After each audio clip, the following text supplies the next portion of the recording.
Welcome to the federal Andhra Pradesh.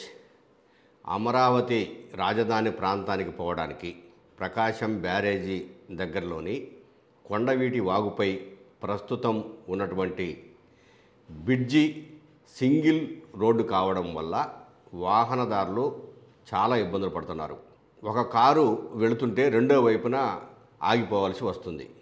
గతంలో సైకిళ్లకు బైకులకు మాత్రమే పరిమితమైనటువంటి ఈ బ్రిడ్జి అమరావతి రాజధానిగా ఆవిర్భవించిన తర్వాత మంత్రులు, ఎమ్మెల్యేలు, ఇతర అధికారులు రాకపోకలు విపరీతంగా పెరగడం వల్ల ఆ బ్రిడ్జి మీద నుంచి పోవడం రావడం చాలా కష్టమైంది.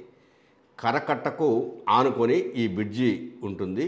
బ్యారేజీ నుంచి డౌన్లోకి వెళ్ళిన తర్వాత కొండవీటి వాగు సులూయిజ్ దగ్గర నుంచి అవతలకి దాటాల్సి ఉంటుంది. ప్రస్తుతం ఈ బ్రిడ్జిని వెడల్పు చేయాలనే ప్రతిపాదన ముందుగా ఆలోచించినప్పటికీ ప్రభుత్వం అలా కాకుండా 2 లైన్ల రహదారిని కొత్తగా నిర్మిస్తే బాగుంటుందని చెప్పేసి 2018-19లోనే దీనికి ప్రతిపాదనలు తయారు చేసి అప్పటి చంద్రబాబు నాయుడు ప్రభుత్వం నిర్మాణాన్ని చేపట్టాలని ప్రయత్నించింది.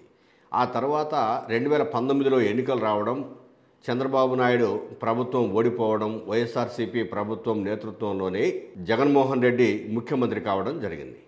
వైఎస్ జగన్మోహన్ రెడ్డి ముఖ్యమంత్రి అయిన తర్వాత అమరావతి ప్రాంతంలో ఏ ఒక్క పని కూడా చేపట్టకుండా వదిలివేసిన విషయం అందరికీ తెలుసు. అమరావతి ప్రాంతంలో పనులన్నీ ఆగిపోవడంతో అందులో భాగంగానే ఈ బ్రిడ్జి కూడా ఆగిపోయింది. నిజానికి ఈ బ్రిడ్జి నిర్మాణము జరిగి ఉంటే చాలా బాగుండేది. ఎందుకంటే అక్కడ అమరావతి ఉన్నా లేకపోయినా ఆ చుట్టుపక్కల గ్రామాల వాళ్ళకు పోను రాను విజయవాడకు కొండవీటి వాగు దాటి రావాలంటే ఇదే ప్రధానమైనటువంటి రహదారి, చాలా బాగుండేది. అయినా కూడా ఆగిపోయింది.